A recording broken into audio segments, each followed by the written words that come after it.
Today I want to talk about the most timeless core in Pokemon history, that being the core of Incineroar, Rillaboom, and Urshifu Rapid Strike. Each Pokemon on its own is individually strong, with their own accolades, but together they form the iconic Fire, Water, Grass core, the backbone of most competitive teams. But before we talk about the history of this core, I first want to talk about each individual Pokemon and what makes them strong. Starting off with the weakest Pokemon, Rillaboom. Calling Rillaboom weak is honestly pretty disrespectful. Its stats are pretty strong, its attack stat is high, it's physically bulky. The only issues really are its low special defense and speed.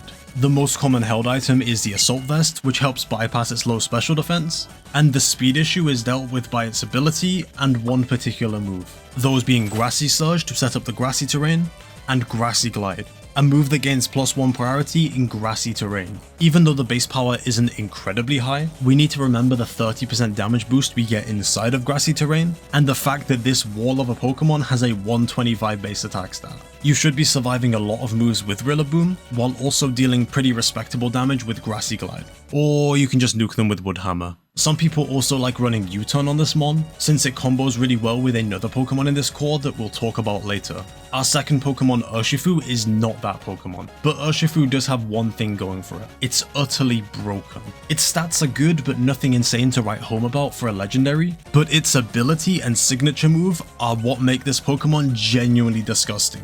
Unseen Fist is a very simple ability. It allows Urshifu to deal damage with contact moves through Protect. We need to remember that all of Urshifu's good moves are contact moves. This is disgusting. This is actually just disgusting. Protect is such a vital move in double battles. Like 4 or 5 or even all of the Pokemon on the team can run Protect, and Urshifu just stops that. This ability fundamentally changes how your opponent's going to play. Maybe usually they protect their mon and make a defensive play, but having Urshifu forces them to not protect out of fear of being caught out. Its signature move Surging Strikes is also disgusting. Hitting 3 times and being 25 base power is perfectly fine in its own, but every hit being a critical hit is just unfair. This bypasses any stat changes made to Pokemon. If your attack gets lowered, doesn't matter. It also bypasses Light Screen and Reflect being set up, which once again, that's just not fair. Honestly, you just have no way of neutralizing the damage that it can do. You just have to take down the Pokemon. If you've played against Urshifu Water before, you know exactly what I'm talking about. The final Pokemon of this core is arguably the strongest Pokemon of all time.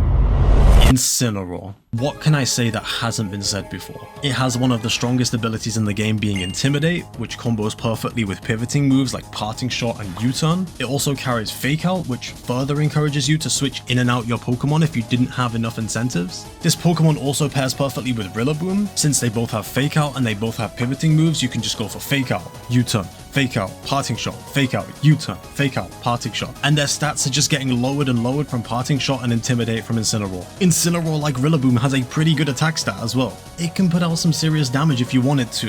At EUIC, I was running this pretty offensive Incineroar, and it was getting a lot of one-hit KOs that you wouldn't expect it to. We've talked about all these 3 Pokemon, but the thing that really gets me is that all of these Pokemon's playstyles just perfectly mesh together. You have Incineroar that is the support Pokemon, you have Urshifu that is the sweeper, and you have Rillaboom that is somewhere in between. These mix of roles just makes a perfectly balanced backbone of a team. But now we've gone over the Pokemon, let's talk about the history. Pokemon Sword and Shield is the first game where we were able to see all 3 Pokemon in the same game. Rillaboom was in the game at launch, being one of the 3 starter Pokemon you could pick. At the time, it only had access to the ability Overgrow, which isn't the best ability. It can be really tough to find data from this time period, but I can assure you, Rillaboom was nowhere. Here's the top 8 for the Oceania International Championships, the last big event before events transitioned to fully online due to the pandemic.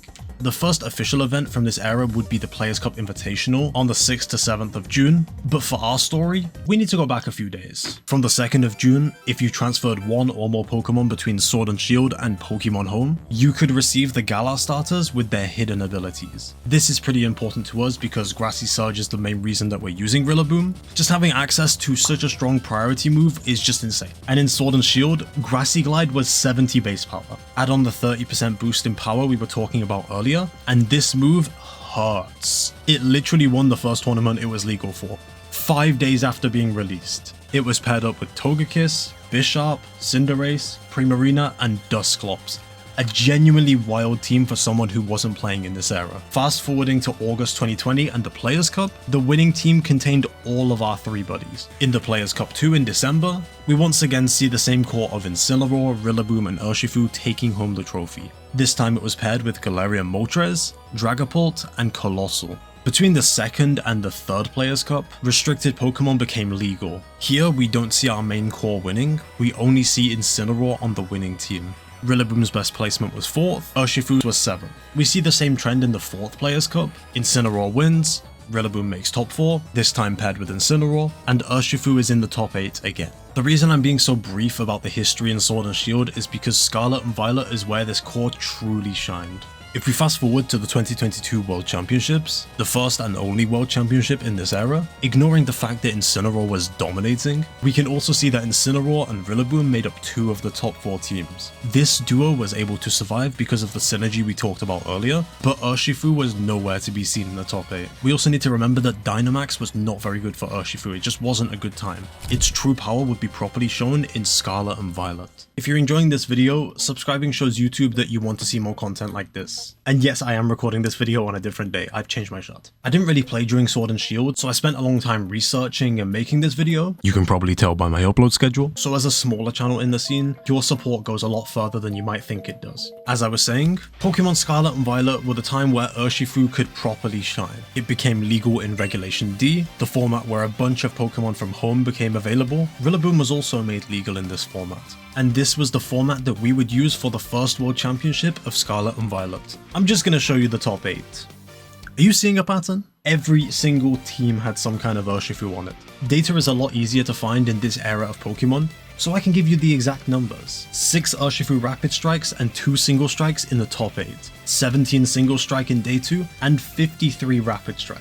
That's ridiculous. Rillaboom was also on 3 of the top 8 teams and 35 of Day 2 teams. Regulation E said a lot of the same. 3 top 8 teams contained Rillaboom and Urshifu Rapid Strike. You can even see Hisui Arcanine being used as a fire type with Intimidate, with Victor Medina running a Choice Band stat to delete opponents with moves like Head Smash. It wasn't the same as using Incineroar, it had that kind of vibe to it. We wouldn't have to wait long though, since Incineroar was released in the second DLC of Scarlet and Violet, and was legal for usage at the start of 2024 in Regulation F. The core itself had a chance to prove itself at Portland Regional and it failed? Top 32 wasn't a bad placement, but for how much hype I've been giving this, it's kind of disappointing, no? Looking back at this time, it was a bit of a weird time in competitive Pokemon. People were saying that Incineroar is mid and that Incineroar has fallen off. With hindsight, that is just the most wrong thing you could ever see. Look at the usage at Worlds and then look at the usage at Portland. That is a crazy drop off. It's okay though.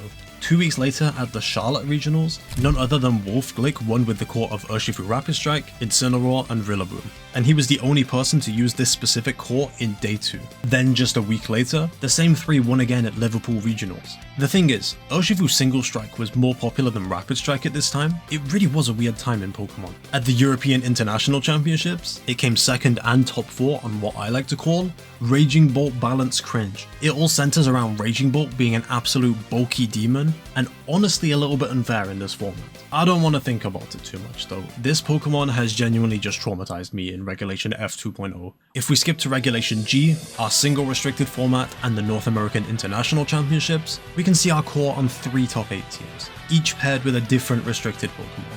In a way, unlike Sword and Shield where the core fell off when restricted Pokemon were introduced, it felt like they might actually be able to hold their own weight in Scarlet and Violet. In the World Championships, it ended up making top 8 with Yu Xianwang bringing it with Terrapagos, and there was 3 other teams in the top 16 as well. This tournament was won by a Miraidon, Iron Hands, Electric Terrain team that was dominating at the time.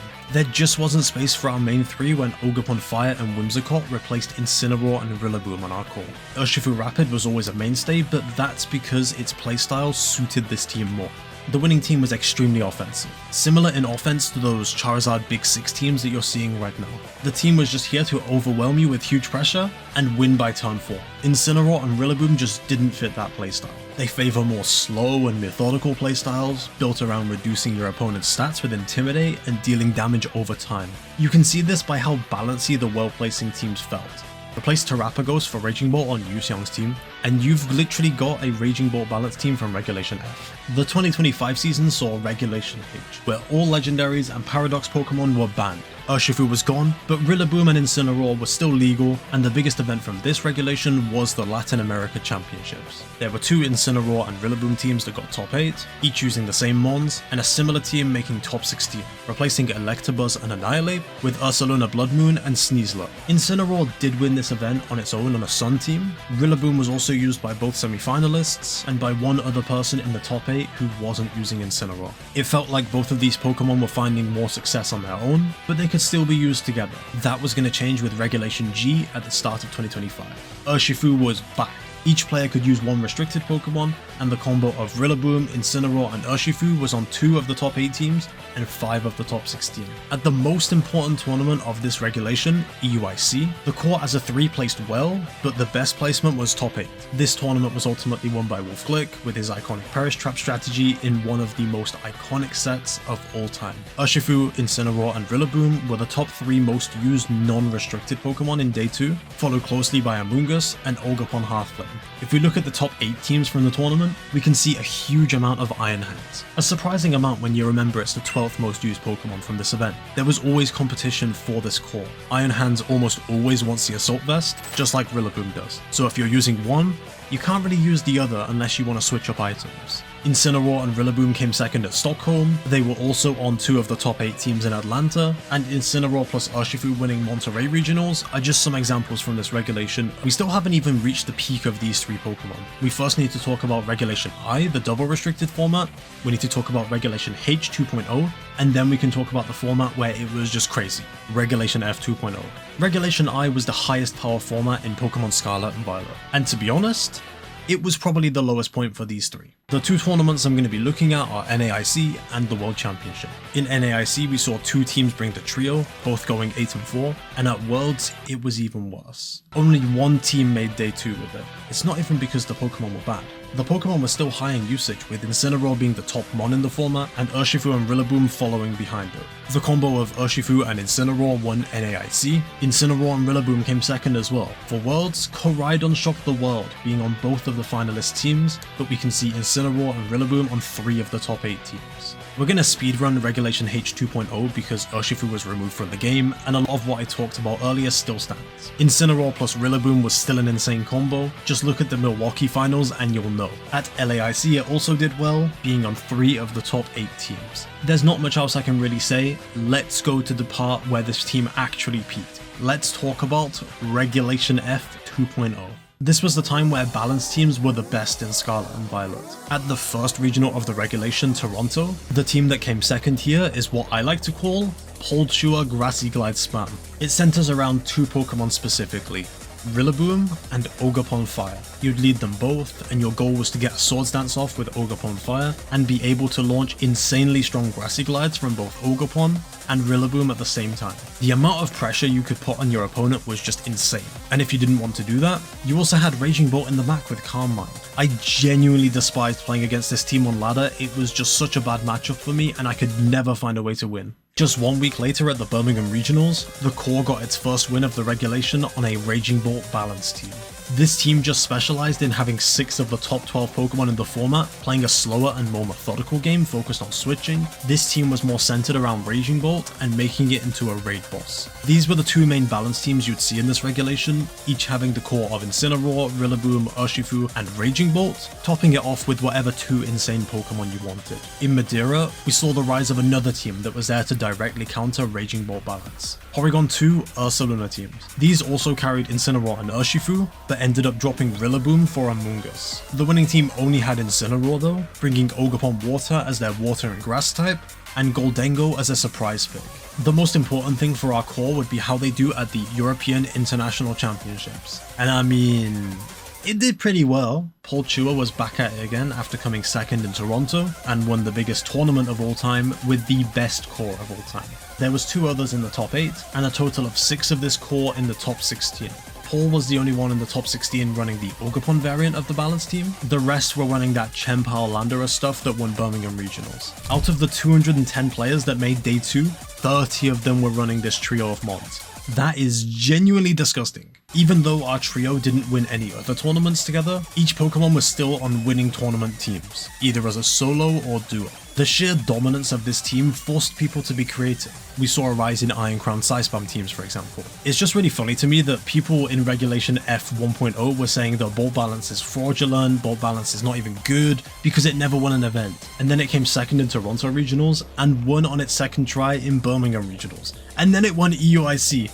This core was good. In April, we ended up going back to Regulation I for some time, probably because Champions wasn't out and they didn't know what to do, so we got to see a rise of duos again. Incineroar and Rillaboom being on both finalist teams in Prague, Incineroar and Rillaboom also won in Campinas too, urshifu and Incineroar being on both finalist teams in Melbourne. The best placement for this team we saw was a second place finish in Utrecht, on a team that looked weirdly similar to Portua's EUIC winning team, just replaced the Raging Bolt and Fluttermane for restricted Pokemon. For Pokemon Champions, there is literally nothing to talk about. Incineroar is the only Pokemon that's in the game, and it's doing pretty well, making 3 top 8 appearances at NAIC, and winning Indianapolis and Turin Regionals on a Charizard Sun team and Mega Gengar Floette team respectively. And that's it. You've just listened to me ramble about the best core in Pokemon history for about 20 minutes. It's obvious that you like content like this, so subscribe to show the algorithm that this is what you want, and to show me that this is what you want. I'll give you 2 video options. The top one is me talking about the best regional forms in history. The other one is a timeline of all the events that happened in VGC in 2025. I highly recommend checking them out.